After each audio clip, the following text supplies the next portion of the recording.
now and again. Yeah. Very good. Thanks, Pete. Teresa, you want to introduce yourself? Oh, that's right. Okay, I'm Teresa Dunnigan. I'm from County Offaly. I'm a retired registered nurse, somewhat retired. I'm with the Medical Reserve. I just got a text today. If I volunteer to do some work over here with the vaccines and stuff, I can get my vaccine right away. So yeah, sure, I'm in. Very Why good. not? Thanks, Teresa. Debbie, I see you swapped out with Brian Brennan there. That's right. That's right. Well, yeah, an old Galway man, came over at an early age, and certainly have been here in Ventura. Well, actually spent a fair bit of time in San Diego in the early mid 70s, and then took off for Hawaii and the Caribbean, and visited the wonderful Montserrat, our Irish isle in the Caribbean, and been back here in Ventura for a number of years, but happy to be on tonight. And we can't go really anywhere, so we'll virtually be in Ireland for Christmas tonight. So looking forward to a great evening at Crack. Thank you all. Thanks, Brian. Yeah, it's great that I didn't know Máirtín was actually in Ireland right now. I thought he was in San Diego, but I guess he's popping around. Well, you just left the pub then. It must be what, 3 in the morning over there? Yeah. It is, yeah. Mike Ward, you want to introduce yourself? Yeah, Michael Ward, is my wife, Ann Doherty, behind me. We're here in Ventura. You know, Pete, there you are. You know, my dad's dad, my grandfather, Vern Ward, retired from the railroad. He was a mechanic, a diesel mechanic. I don't know if you ever knew him, but that was quite a while back. He retired probably in the 70s, I guess. But anyway, yeah, I remember you saying that last time we were here. I don't know, as far as, let's see, I'm on break from teaching right now. Anne's still busy doing her things. So she's the one more active than I am right now, I think. But yeah, we're all doing good. My background, I think, you know, Anne's got more recent ties to Ireland and County Donegal and County Kerry and County Galway. With me, it's a little more obscure. Sometime than the 18th century and counties Donegal and Tyrone. Thanks, as far as Mike. I know. Anne's got cousins. I don't have any recognizable relatives. Thanks, Mike. Hey, JC, is that Jesus Christ router there? What's that? Jesus Oh, the Christ router. Okay. Yeah. Oh, well. We're back. Thanks, Mike. Thank you, John. Yeah, I've been friends with John McNally for what, since the early 90s. We both have interests in Belfast. My grandfather, by the way, comes from Máirtín, Cork, so I always have an affinity for Cork. And did a year at UCC as well myself. That's about it. Live here in New Hampshire, the live free or die state, or as we call it, the live, freeze, and die state. So, that's about it. Thank you, Joe. Thanks, John. I know McCormick is the Cormies, right? Yes, sir. How are you? Very good. Michael, you want to introduce yourself to the group real quick?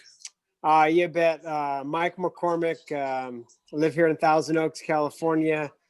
My dad came over on the Queen Mary back in 49-ish, I guess, from Belfast. So I got a lot of first cousins there in Belfast and Ireland, and they've all sprouted out since then. Just love being part of this and the Irish culture, and you know, I'm glad to be here tonight. For a job, I work for the County of Los Angeles Fire Department, and I'm a firefighter for now, and I enjoy what I do. Just happy to be alive and happy to be safe and healthy with you guys tonight. Thanks, Michael. There's one more. There's a Diane who it's just a red screen and I don't recognize Diane, you're muted. Did you want to say anything? I don't know who you are. I guess she's going to be incognito tonight. That's fine. So, Giadiv August Falcha. Máirtín. Did I miss somebody? We'll go ahead and let Máirtín do his thing for us. He's very talented. I've seen his show a few times. I really enjoy him. So take it away, Máirtín. Well, hello everybody. Fáilte rovisteach. Áhas an downorm a bheith an so. Live tree Zoom. Shall biog. So if you all want to put yourselves on Zoom for a minute, I'll take you to another world. Come away with me now. Grab my hand and we'll zoom off into a forgotten world for 20 minutes anyway. And we'll take you to a place that you may want to go to often, and you can at any time at your own discretion. So with that, a Gwini Ushla, I'm delighted to be here. Wherever here is, 'tis grand. And wherever ye are, that's grand too. I'll sing a few songs and I might tell you a story. We'll see how it goes. Anyway, Ron is here, so it's time to start. There's two fellas, Michael and Pete, are on the railroad. So I'm going to sing a song about the railroad. Paddy works on the railway. It was written a long time before the Pogues brought it out, or anyone else that seems to declare it.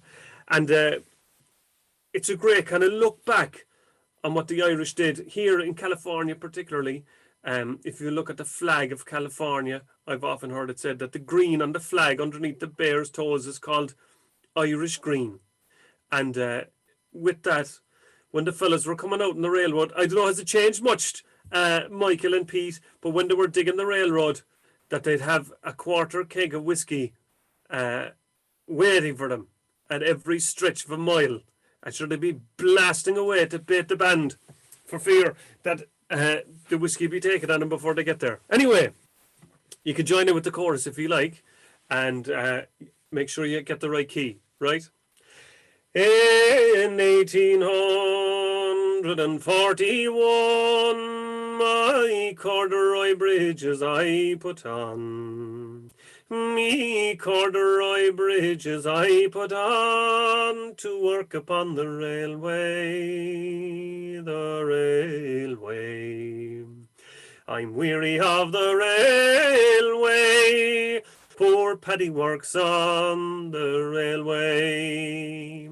In 1842, I moved from Hartlepool to Crewe. I found myself a job to do, working on the railway. I was wearing corduroy bridges, digging ditches, pulling switches, dodging hitches. I was working on the railway. In 1843, I broke me shovel across me knee.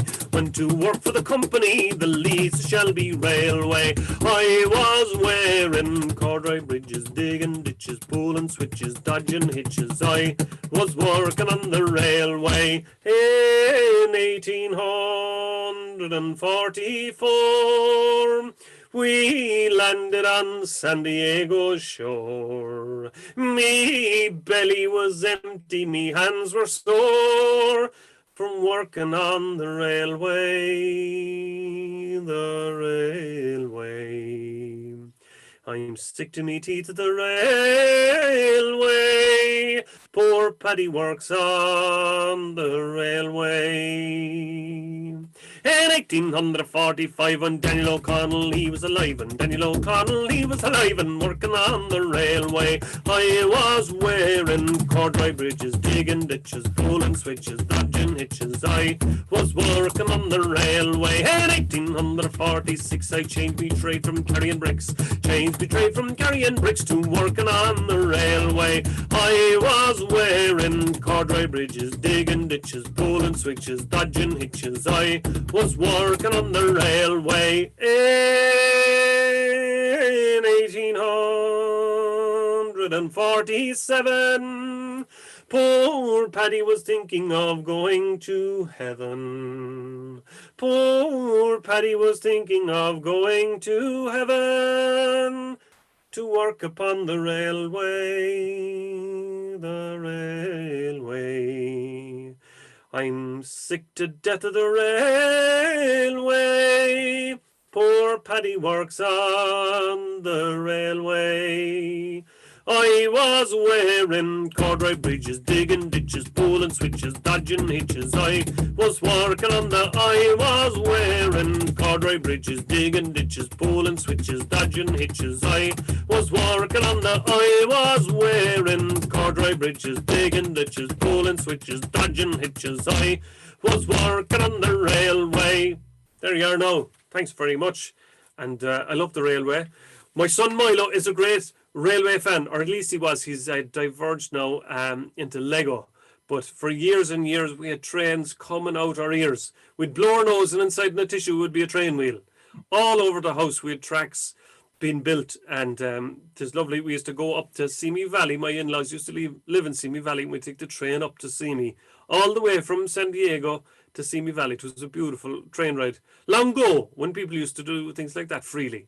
Anyway, I'll move on, and I'll sing another song from the Americas that went over to Ireland. A lot of the songs were collected over here and brought back, the travelling folk songs, I suppose. They haven't been recorded in Ireland. Of course, we didn't have any record players when the songs were being written in the 1800s, but they were recorded over here and brought back through fellas coming and going. Can you imagine the travelling, going over and back long ago when people didn't have anything? Maybe one shirt for the 6 weeks. But anyway, sure, who could tell any different if everyone had the same scent? So this is a song called Paddy's Panacea, or Whiskey Me Boys, written about the 1850s, and it was recorded in many places, but I got it from Seamus MacMahuna when we were down in Cape Clear Island long ago. And it goes something like this. Let your quacks and newspapers be cutting their capers about curing the vapours, the scratch and the gout. With their solvents and lotions, their powders and potions, and a con on their notions, they're mighty put out.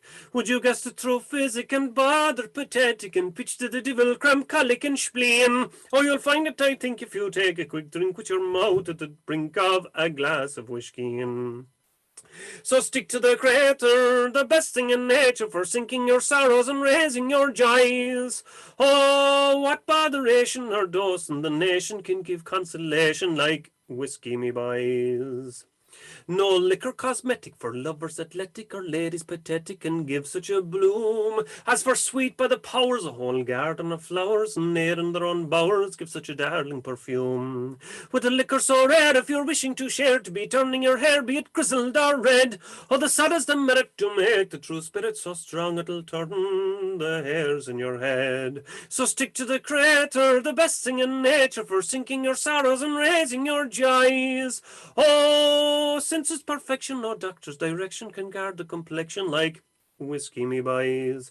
As a bab in the cradle, my nurse with a ladle was filling her mouth with a small drop of pip. When a drop from her bottle slipped into my trottle, I capered and wrangled clean out of her lap. On the floor I was sprawling, a kicking and bawling, when mother and father were brought to the floor, all sobbing and saying presumed I was dying, but soon found out I was screeching for more. So stick to the crater, the best thing in nature, for sinking your sorrows and raising your joys. Oh Lord, how they chuckle if babes in their truckle they only could suckle on whiskey, me boys. Through my life of digression and years of depression, my childhood impressions still clung to my mind. While at school or at college, the bolus of knowledge I ne'er could gulp till with whiskey combined. And as older I'm growing, time is ever bestowing on Aaron's potation of flavour so fine. And whatever they lecture about Joe and his nectar, the whiskey's the only true liquor divine. So stick to the crater, the best thing in nature, for sinking your sorrows and raising your joys. All art is the right thing for courting or fighting, there's none so exciting as whiskey, me boys. So come guess me this riddle, what babes pipe and fiddle, what's stronger than mustard and milder than cream? What best wets your whistle, what's clearer than crystal, sweeter than honey and stronger than steam? What'll make the dumb talk, what'll make the lame walk, and the elixir of life and philosopher's stone? And who helped Mr. Brunel to build the Thames Tunnel? Ah, wasn't it whiskey from old Inishawn? So stick to the crater, the best thing in nature, for sinking your sorrows and raising your joy. skies. Oh Lord, I'd not wonder if lightning and thunder weren't made from the plunder of whiskey, me boys. Grameel Magan, thanks very much. Good Now, fun. I'm going to take you to my hometown of Carrigaline, and this song was written about around the same time as the last song. And of course, our kind of playfulness with the English language is very well known, and no disrespect to anyone, but when I came to America, I found it very hard to play with the language. Do you know, people here are very straight with English. You know, foot pat at home wouldn't work at all. It's the sidewalk. Do you know what I mean? Like, 'tis funny, like, to have a crack off of things and be ball hopping and things like that. People are too straight here. They're like, shoot first, you know, ask questions later. Whereas, like, we'd be talking for a half an hour before we get to the topic that we actually want to talk about, and then we mightn't even mention it, but we'd know the answer. Do you know, that kind of way? And of course, that would come from centuries of not being able to talk. Everything has to be clandestine. Like, you know, you have to be kind of talking under your breath for fear who'd be listening. Like, that's why we mumble all the time in Ireland, is because we're still afraid of who's listening, like, you know. And the word brogue, the Irish brogue, that comes from New York. Of course, you all know that when the Yanks heard the Irish come in, they say they talk with their shoes in their mouths. That's the shoe, the brogue is in their mouth. They talk like that. But anyway, with that, the clandestine nature of the Irish, like, even when we had to sing our songs, we couldn't sing about things, just like America today, maybe politically. You couldn't sing about politics long ago in Ireland. You know what I mean? And so they would have to sing about a dream they had of this lovely lady, or Dark Rosaleen, and they were called the Ashling, the Dreams. And this Ashling was written about my hometown, and it's one of my mother, whose name is Ashling. It's one of her favourite songs. It was written by Dinny Lane and published in the Nation in 1848. He was one of the Young Irelanders, and he was given a prize. He was given an award for this song. It was a beautiful poem called Carrig Down, which is the brown rock. Carrig is the rock and down is brown. The brown rock, which is 4 miles from where the house I grew up in. 4 miles directly southwest or directly west towards Ballygarvan, where the Onabwee River winds around. And Ardnalee is about halfway between Carrickdown and the house I grew up in. But anyway, Dinny Lane won a prize for a holiday, food and board in Cork jail for disaffection to Her Majesty.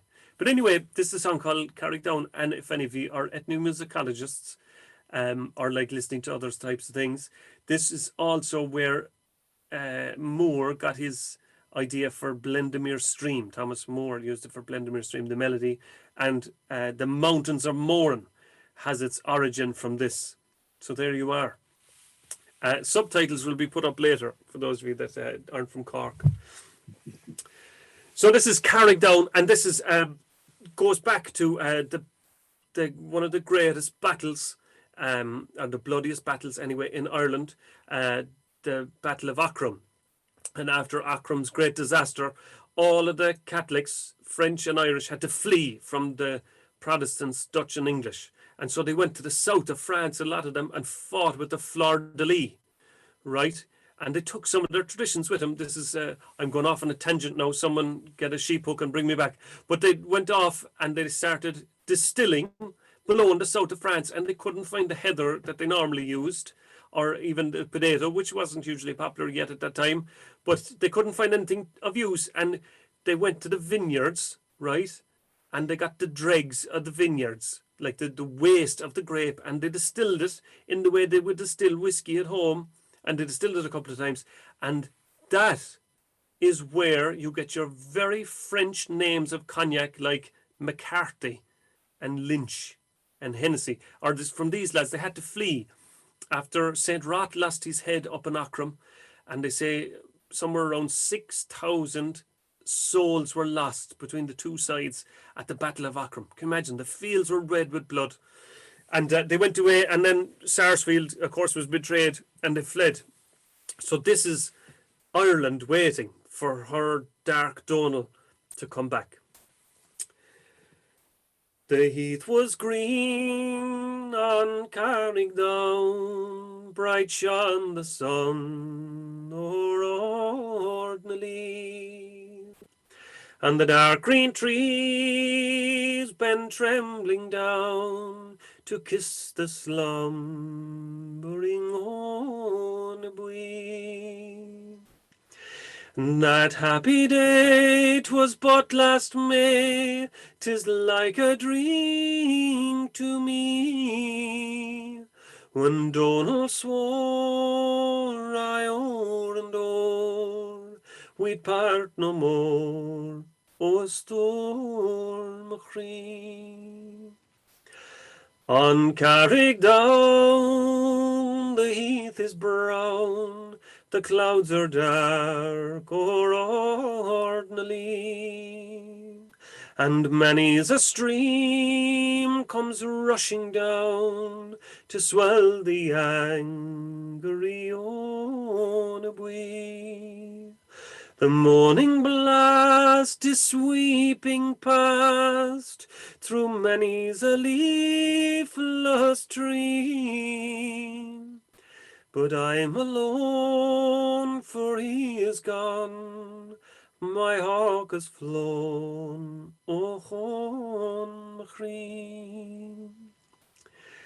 Soft April showers and bright May flowers may bring the summer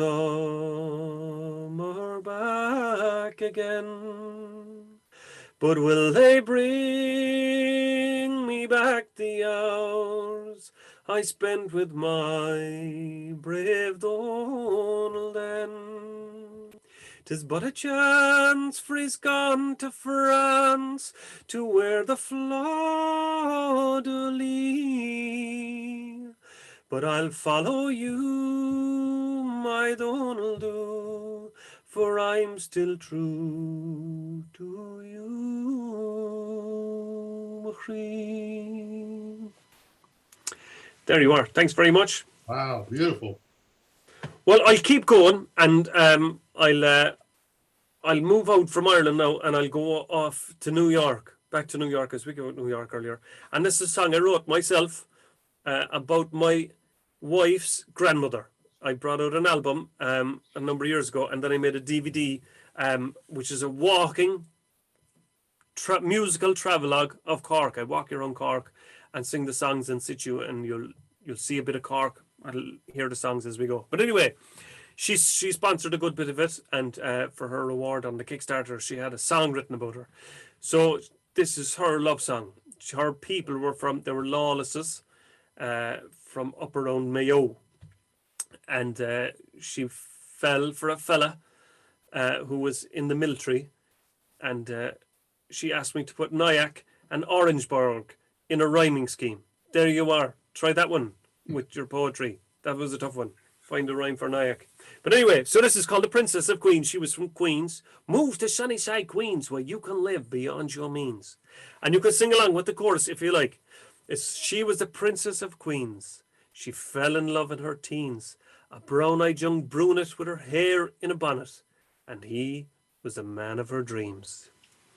She was the Princess of Queens, fell in love in her teens. A brown-eyed young brunette with her hair in a bonnet, and he was the man of her dreams.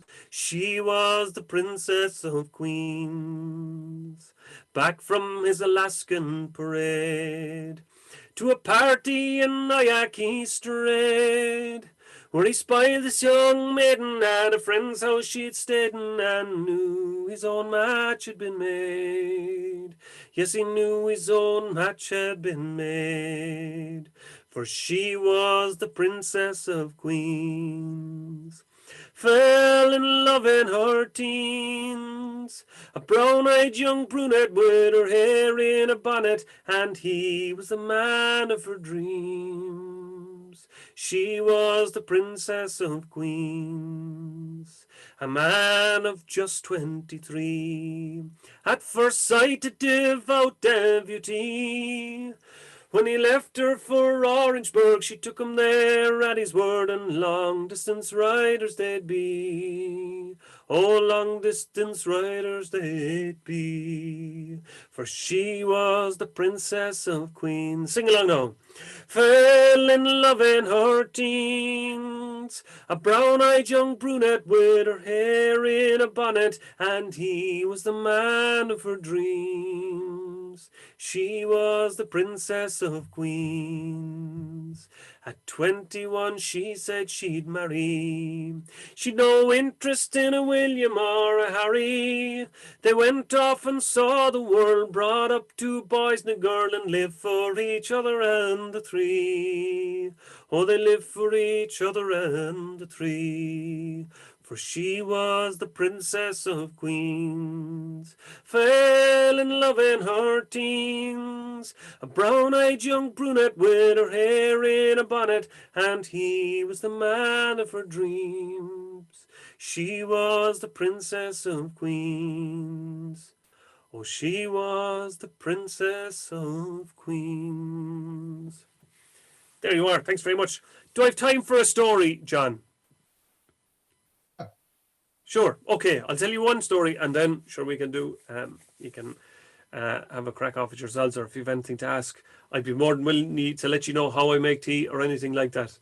But with that, tea is what I grew up on. We had tea in the bottle at home, and Lord knows, tea was the drink of Ireland forever until coffee came across the water in 1987. But tea, people used to drink tea so much. We were the highest tea drinkers per capita until they brought in the tea bag. And during the emergency, my father often tells me, that's when the world was at war and Ireland was independent.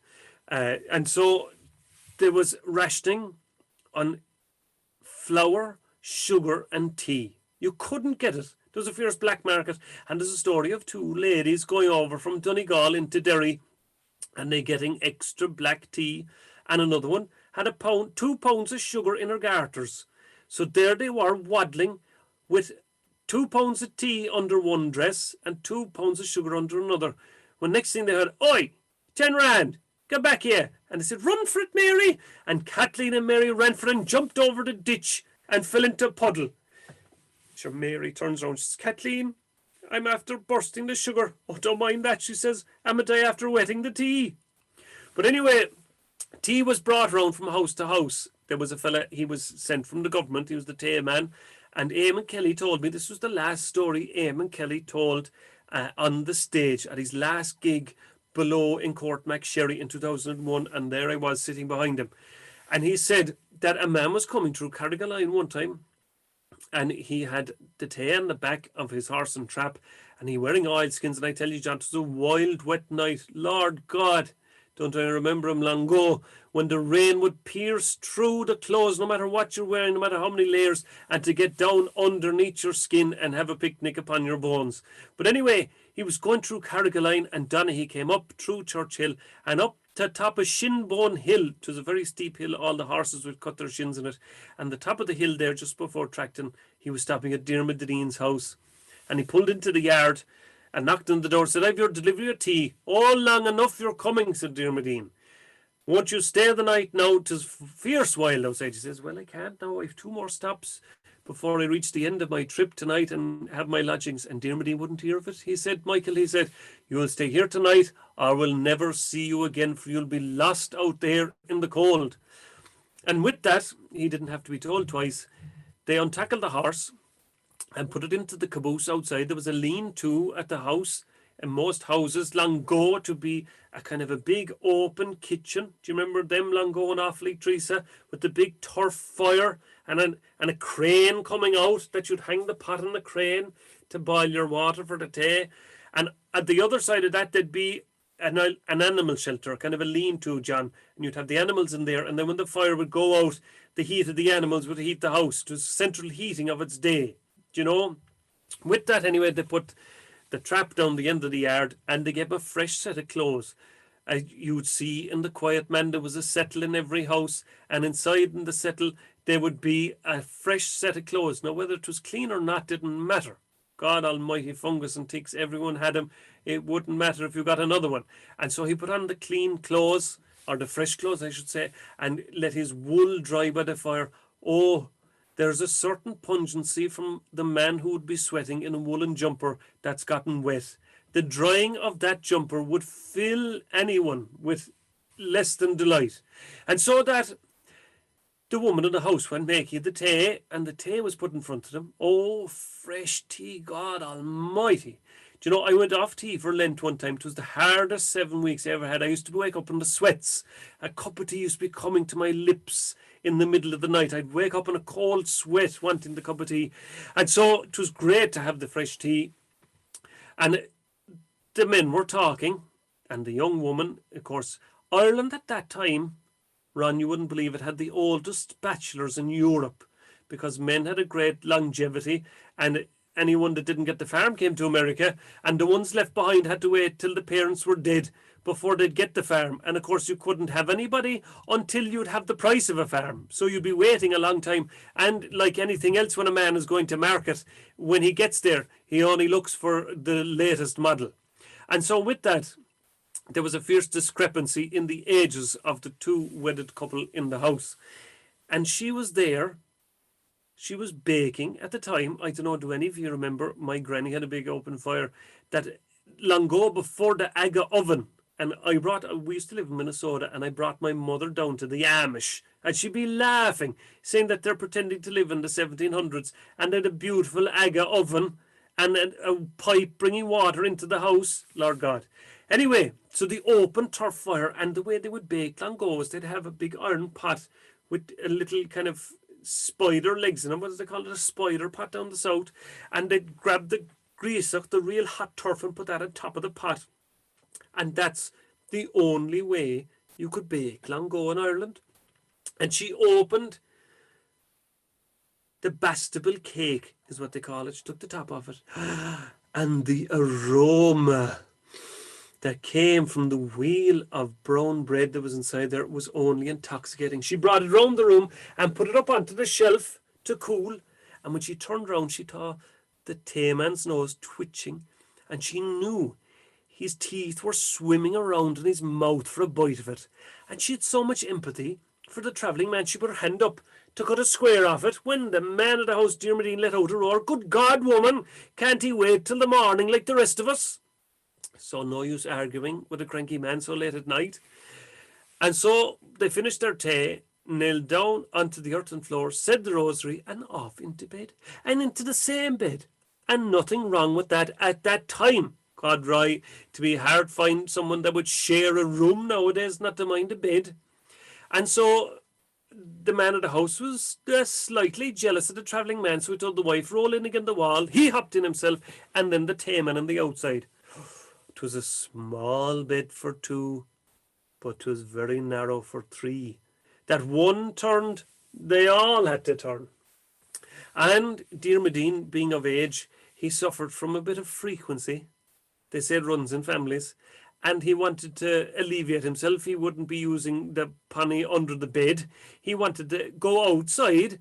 And not only that, but he wanted to bring the wife with him. Well, the stink she put up in the middle of the night. She'd no need to go. She'd no want to go, and she'd no occasion to go. Well, he was too jealous of the travelling man, so he brought the wife with him anyway. Well, 2 or 3 trips out, it must have been the fresh tea, and she put her foot down. She said, I'm not going with you. Is there anything you can do on your own? So jealous he was of the tayman, he picked up the cradle at the end of the bed with the young baby inside it and placed that into the bed between the wife and the tayman. And after shedding the tear for Parnell, picked up the cradle and into the bed. God almighty, no one got a wink of sleep. But as luck would have it, didn't the tide turn just before the dawn, and the wind lifted all before it? They thought the banshee was outside coming for the soul of one of their neighbours. And the howl in between it all, didn't they hear the lean-to start to give way? The roof of the caboose outside above the animals was about to fall down. Now, they say when you get one pain, you forget all about the last. 'Tis like this, Sally. If you cut your thumb, you forget all about a toothache. The man of the house jumped out of bed, ran to tie down the caboose outside, forgetting all about the wife and the Tayman. And there, in the darkness of the night, the wife turns to the Tayman and she says, "Now's your chance." So he got up and ate the bread. Thanks very much, everybody. Thanks very much. John, take it away. Back to you. Very good. Thank you very much. Goromagat, Máirtín. Am I muted still? Let's see. No, you're there. We're all here with you, John. Goromagat, Máirtín. That was great fun. Oh, we really Walter enjoyed that. It's so nice for you to share all your Irish songs and stories for us, because we haven't had any live music now in 9 months. It's really getting dry out here. Ah, sure, I know. The rain is coming. Yeah, that too as well. So at this point, we see if anybody has a song or a poem ready. And I know Pete does, because we ran out of time last time. He didn't get his in. So we're going to let Pete kick us off. But before that, I want to tell you, Máirtín, if you want to put over here in the chat box anything you want, I want everybody to support Máirtín and his art here. You could buy a CD, or you have a tip jar or something like that. Yeah, we have it all. Put it over here in the chat box, and hopefully people will help you out. And during this tough time of COVID. And now we're going to let Pete's got his. Do you have your poem ready, Pete? I think he's muted. Yeah. Try it again, Pete. Wished. Can I help you there? Do we have to do something? Everyone take a deep breath, I'd say. Okay, yeah. Deep breath. There you Got are. it. Okay. My heart cries out for Ireland amidst the blood, the sweat, and the tears. No matter where you wander, a land that lies in the shadow of fear. Pain is felt in the mother's heart. Her children are taken from the street, and no one even knows for sure if ever again they will meet. They are tortured by a bloody foe, yes, in bloody body and in mind, and stripped of clothes and dignity. Can our foe be humankind? They wear a blanket proudly like a symbol, in a stench and foul prison cell. They are beaten and tortured daily, and call it their own British hell. So I shed my tears for Ireland, and my heart feels her pain and fear. So if you, in all your prayers, ask God, make Ireland free. Ireland or free shall never be at peace. Thank you, Pete. Very good. Did you write that yourself? Yeah. Wow. That was a long time back, John. I did that when I was working I have a break, lunch break. I'd be just. Ah, good for you. That's great. Yeah, in the caboose. Very good. Thank you, Pete. If you want to do something, if you have something ready, raise your hand in the chat box, and Máirtín will call on you. Make sure you unmute yourself first, because it seems to be a bit of a process sometimes. Sally, I know you have something for us, don't you? You got to unmute yourself. Hello there. Sorry, I joined you late. Lovely to see you all. This is my wife, Sally, joined us along. I just have a really short little Yeats poem that I love. Had I the heavens embroidered cloths, enwrought with golden and silver light, the blue and the dim and the dark cloths of night and light and the half-light, I would spread the cloths under your feet, but I, being poor, have only my dreams. I have spread my dreams under your feet. Tread softly now, because you tread on my dreams. W.B. Yeats. Thank you. Sally. Good stuff. It's pretty. Roy, what do you got for us? You must have a party piece. He's muted. He never sounded so good.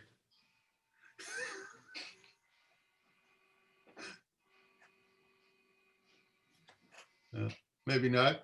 No, I got it. No, actually, I wasn't expecting this. I didn't know that was part of the crack. So I'll get something prepared for next time.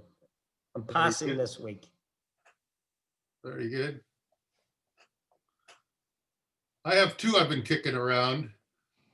I think I'm going to do Baudelaire's Inebriato. Is anybody familiar with that? It's one of my favorite bits of verse. French poet Baudelaire. This goes that one must always be drunk. That's all that matters. So as not to let time's terrible burden weigh down upon your shoulders and break you down, you must get drunk without ceasing. But what with? With wine, with poetry, or with virtue as you choose. And if you find yourself on the steps of a palace, or in the green grass of a ditch, or the lonely solitude of your room, and you awaken and drunkenness has abated, ask the wind, the waves, the stars, the clock, the birds, all the which moves, all the which moans, all the which seeks. Ask them what time it is, and they will reply, it is time to get drunk. Get drunk and never pause for rest. But what with? With wine, with poetry, or with virtue as you choose. Always like that. Very good. I think Michael has something in the cannon, or at least he's pushing in the gunpowder. Michael's looking through the book real quick. Teresa, you must have something for us. I'm looking later.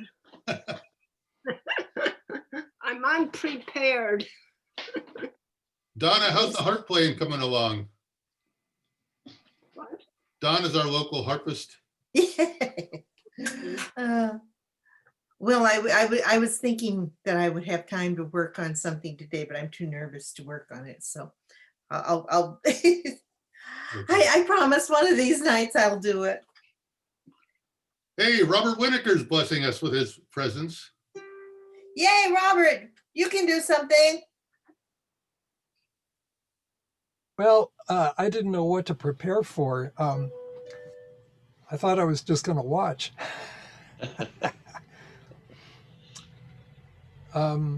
Well, I don't know. I feel like I'm a bit out of practice, but maybe I could play the Christmas Eve reel. Sounds appropriate. Should I do that? Sure.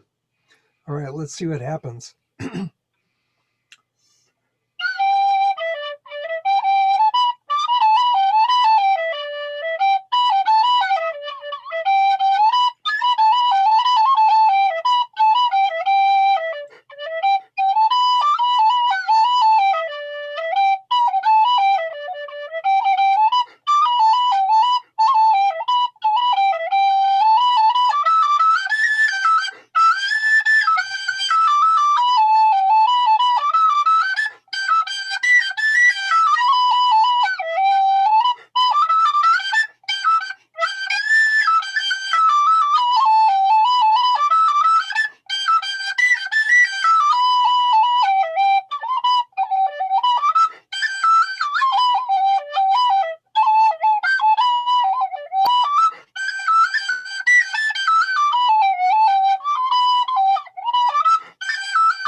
Better play while I'm ahead.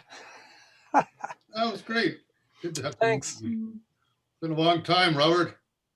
It has been, yeah. Must be tough keeping the. Do you do Zoom sessions or anything? I'm rather new to Zoom sessions. Wasn't equipped for it until about a month or so ago. So this is still a bit new to me. Yep. Wow. So, Michael, you ready? Teresa? I don't see any hands up. No volunteers. I was reading this about Yeats. It seems like he always ended his poetry with "what then" or unanswered question. But now they drift on the still water, mysterious, beautiful. Among what rushes will they build? By what lake's edge or pond delight men's eyes when I awake someday to find that they have flown away? The work is done, grown old, he thought, according to my boyish plan. Let the fools rage, I swear in naught, something to perfection brought, but louder sang that ghost. What then? The same question is deeply reflected in his epitaph. Remember that? Cast a cold eye on life and death, horsemen pass by. Very good. Did anybody ever take a stab at what that means? I've always wondered what he meant by it. And this was he was born in June 1865, and he died in 1939. They're not even sure that's it. He was buried there, because apparently when he died, I think it was he's in Switzerland or something. And France, no? But they buried a bunch of people together in a big mass grave. And then after the war, they said, well, we got to bring them back to Ireland. So they just dug up the first body they found and sent it back to Ireland. I'm not even sure if that was actually Yeats's there, but Well, It's probably just a cuckoo clock, I suppose. Michael, you better shoot. Michael has the last page of an enormous book to read, so we don't have to read the rest of it. Well, I tried to find one that was short. I don't know. This is a Seamus Haney poem. Seamus Haney, is that okay? Sure. It's got a little bit of the Americas. I haven't seen this since for 3 decades probably. So I don't know. I just remember I liked it back then. So let's see how it sounds this time. It's called The Skunk. Yeah. Up black striped and damasked like a chasuble. At a funeral mass, the skunk's tail paraded the skunk night after night. I expected her like a visitor. The refrigerator whined into silence. My desk light softened beyond the veranda. Small oranges loomed in the orange tree. I began to be tense as a voyeur. After 11 years, I was composing love letters again, broaching the word wife, like a stored cask, as if its slender vowel had mutated into the night, earth, and air of California. The beautiful, useless tang of eucalyptus spelt your absence. The aftermath of a mouthful of wine was like inhaling you off a cold pillow. And there she was, the intent and glamorous, ordinary, mysterious skunk, mythologized, demythologized, sniffing the boards 5 feet beyond me. It all came back to me last night, stirred by the sootfall of your things at bedtime, your head down, tail up, hunt in the bathroom drawer for the black plunge line, pardon me, for the black plunge line nightdress. Okay. It was the shortest one I could find. Got nervous there at the end. I noticed you looked at your wife when you talked about the nightdress. Huh? She was laughing behind me. Oh, well. Are you warming up that harp to play, Donna? I saw that. Yeah. Yeah. Anyway, okay. Thank you, Michael. Sure. Good fun. What do you think, Donna? No? oh, well, I don't know. Robert, Yeah. would you like to do maybe parting glass and I'll just do chords? What key? Whichever one we've got. Let's see. Let's see. G. How about,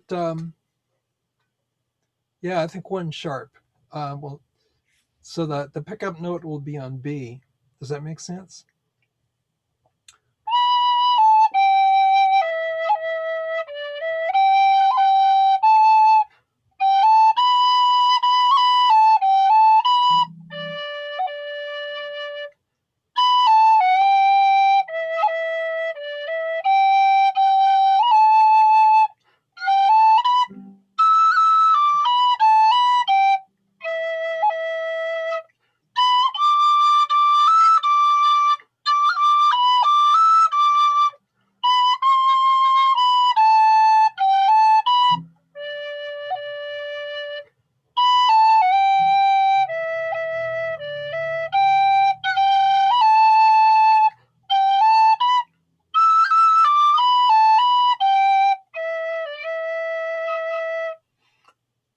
Now, some people like to play it with a refrain at the end that goes into a major key, so it kind of livens it up. So I think I'll do that.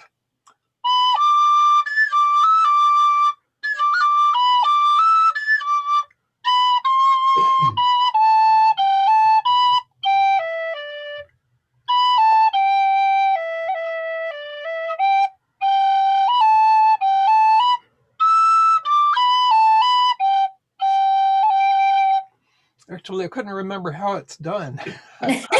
So I just kind of faked it. Good improvisation there. Yeah. Don, I'm afraid that the harp didn't come across on Zoom. Zoom is not really designed for music. It's designed for speaking voices. Yeah. It cuts off background noises, and I think it thought your harp was a background noise. So there is a way to set if you ever do Zoom sessions. Yeah, I mean, it's usually set for that, but I don't know if you have to set it up each individual. I have to for each session. I don't know. Yeah, maybe so. I could barely hear your harp every once in a while. And it happened to me once. I played my boron and all you could hear was like every third note. And I was like, what's going on? Yeah, it was weird.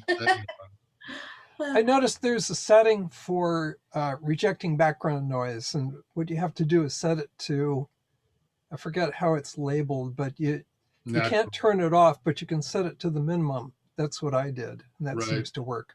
Yep. And then also you might have to turn up the microphone level on it a little bit. Okay.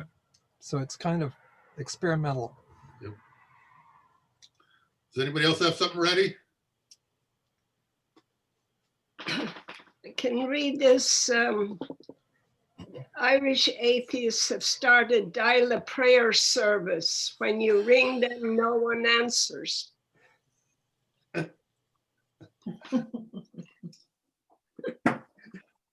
And it reminds me that you were down in Chairde. We went to a wedding there a couple of years ago. Remember, Sally, at the Chairde Hotel? I just remember that down in just south of Cork. Who got married that time, John? He still lives there. Patty Cohen. He lives a couple blocks away. He's not originally from there. I can't remember where he was. Is he a Dubliner, Sal? But he moved to Cork. There's loads of blow-ins there now. Yeah. I'll have to look him up when I come home the next time. Oh boy! I'll tell him you said hello. He's a riot. So I live south of the church, John. If you go down through Main Street and up the hill, I'd be the fourth house from the cross. Very good. Hey, what was I going to say? Well, I guess you want to walk us out of here, Máirtín. Oh, before that, sure. Mentioned everybody that Máirtín put his tip jar and his CDs on in the chat box. So please patronize him if you can. And he's not too patronizing, if you will, but help him out if you can. And he's gonna sing us out of here. That's right. Grab your coat, so everybody. I'll walk you to the door. I'll sing a song in Irish, and it's a song that's been sung for over 300 years. They say in one form of rebellion or another. And the melody, some argue, although a lot of scholars would argue against it, some say that the melody comes from the Brehon laws, which are this set of laws that we had before the canon law. I don't know if there are any lawyers here now, but we had a set of laws before England brought their parchment in a pear tree to tell us how we should live. And they had some good attributes. Now, I mean, it still wasn't good for anyone except the man in charge. But we did have Brehon laws, and long ago they said that when a man and woman would marry, they would be separated for a month so that they would learn how to keep a marriage together. God knows that could be reinstated in many countries. But anyway, the woman would be marched home to her man to this melody. And I think the romance of that is fantastic, intertwined, that Ireland would be marched home to her men, or that her men would come and save Ireland to this form a call of rebellion. Anyway, it's O Roisha the Vahawalya, which was used and tormented into What Should We Do with the Drunken Sailor many years later. But it was written as an old Jacobite song long ago, and then was rewritten in 1914, some say maybe in Connemara, by Patrick Pearse rewrote it, and they've been singing it ever since. It's a big one now in the score competitions. Anyway, the song says, "O Ro, you're welcome home." That's O Ro, Chairde Gael. That's like O Ro, hail home, hail home.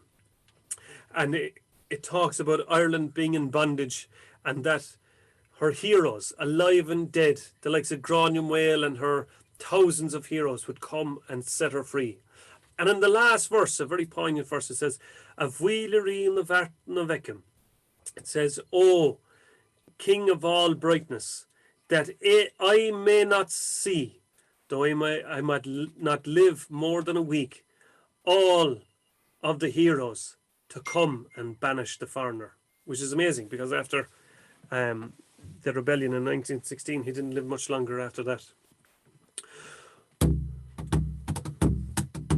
O Roisha the Vahawalya, O Roisha the Vahawalya, O Roisha the Vahawalya, my share half on Torig, share the Vahu van Bullian, for the bear gracht to Vein, even through a shell of Merloch, so deal to lash no go live. O Roisha the Vahawalya, Barlam who knock it bovanya. O Roisha the Vahawalya, me share half on Torig, the Granuel Trial Harsila, O Gligara Malay, Margar the Bailey, famous think almost Bonnig, his current Shiroi go live. O Roisha the Vahawalya, O Roisha the Vahawalya, O Roisha the Vahawalya, me share half on Torig, have we no vart go vicum, Monamin Bioni, Gakshach and Granuel, Semile Gashkiach, Ek Fogert von her go live. O Roisha the Vahawalya, Barnum who knock it bovanya. O Roisha the Vahawalya, how we share half on Torig. O Roisha the Vahawalya, Barnum who knock it bovanya. O Roisha the Vahawalya, we share half on Torig. There you are, everybody. Thanks very much. Have a happy Christmas. Very good. Happy Hanukkah. Happy Kwanzaa. Happy whatever you're having yourself. God bless. Very Thanks good. very much. Thank you, Bye, Martin. Martin. Thanks. God bless. Iwa Kulisov. Thank you very much. Good fun. Slaughter live. Good to Thank see you. everybody again. Hang in there. Christmas, everybody. Yeah. It's so lonely. No more sessions, no pub life, nothing. Yeah. Yeah. Strange. Thank you. Thank you, John. Thank you, everyone. Thank you, Sally. Merry Everybody Christmas. else. Happy Christmas. Merry Christmas. Thank you, Pete. Yeah. Good to see you Yeah. again. Happy Christmas. Nalakona. Nalishana. And then the next meeting. When's the next meeting? We don't have a date yet because we don't have a performer yet, but as soon as we get one, we'll let you know. All right. Well, here's to a better 2000. Yeah. Yes. Yeah. Yes. And if Yeah. you're late, I'm gonna put this on YouTube tomorrow. And so you could catch it on YouTube, the whole thing. And then we have Facebook and email for the next announcement. So we'll see how it goes. If you have any suggestions for a musician, if you have a suggestion for a musician, let me know as well. How do we access it on YouTube? There's a link on all the emails if you're getting those. Okay. Yep. Mm. All right, everybody. Good to see you again. Good night. All right. Good to see you. Stay Night. safe, All right. stay healthy. Bye now. Take care. Thanks for Bye. setting this up, John. Bye-bye. Bye. Thank Bye. you. That was Bye, great. Roy. You, I was hoping to get up to see the Raider game there, Roy. Get some tickets for it. Don't hear me, probably. I think Roy snuck out already. Yeah. Very good. Very good. Good night.